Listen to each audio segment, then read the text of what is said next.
Godfrey, the first Elden Lord, is more than just a test of strength. He's a test of endurance, patience, and understanding how aggression works in Elden Ring. In this video, I'll show you how to take him down without breaking a sweat. No panic rolls, no desperate flailing, just a focused strategy and a build that does the heavy lifting. And just like that, Godfrey is done.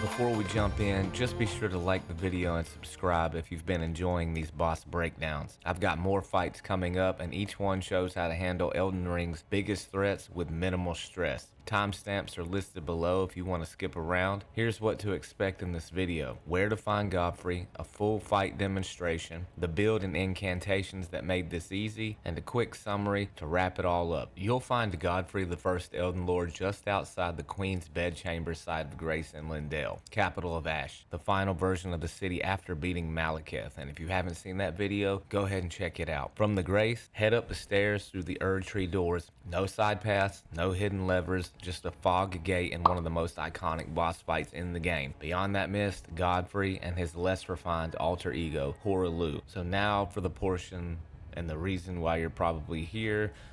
We're gonna go in here and fight Godfrey. First, as usual, we're just gonna hit all our buffs, which aren't really that many.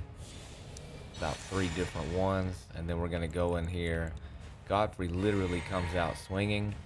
But with this build, we are basically going to try and control the fight.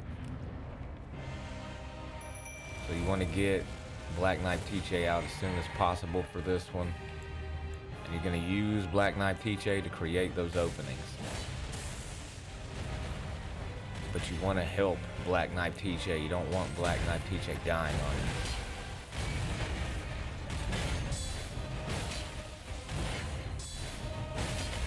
This build is entirely about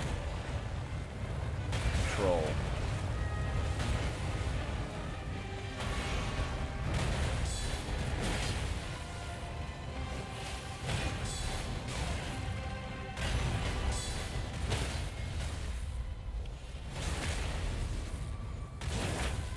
Second phase.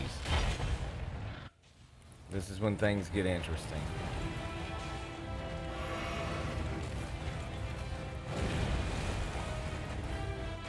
And as long as I have his attention, I'm gonna let Black Knife Tiche do a lot of the main work.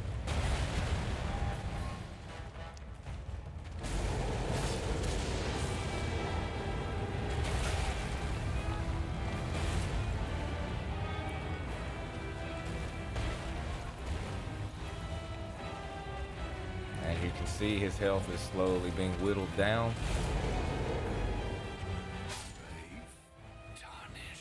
And just like that, Godfrey is done.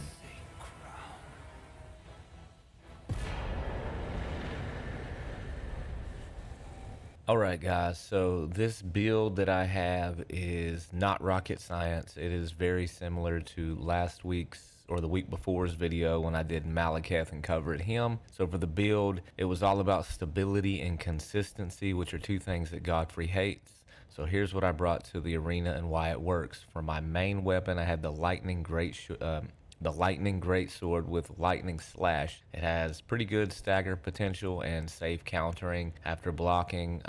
I did counter a couple times and got hit, but that was okay. It is pretty fast, it hits hard, and it synergizes pretty good with Golden Vow for a little extra pressure. For my shield, I had the Fingerprint Stone Shield again with no skill. This thing is basically a fortress, and almost nothing can break your guard, especially when you've got the Great Shield Talisman and the Open Lean Hard tier to boost your poise and block strength. For my armor, I had the full Rakshasa set again. It has some pretty decent poise and fits my theme, and it also helps you stay in the fight without flinching through some of the lighter attacks. I had the finger seal fully upgraded again. This is my go-to seal. I typically do not deviate away from this because a lot of the seals are build based and focused, so there's really no reason, even if you're a faith build, to really kind of get away from this. Like I mentioned, from my talismans here, I got the Pearl Drake talisman for a little bit of extra protection against Godfrey's holy damage. I've got the Ritual Sword talisman for a big damage boost when you're at full health. I've got the Great Shield talisman, which reduces stamina consumption when blocking, and it helps make this setup more sustainable. And then I've got the Curved Sword talisman, which buffs your counters and pretty much is the main source of your offense. For my Wondrous Physique here, I had the Stone Barbed Crack tier for easier staggering, and then I had the Opaline Hard tier for that extra defense on impact. For my Ash summon, as usual, I got the Black Knife Tiche because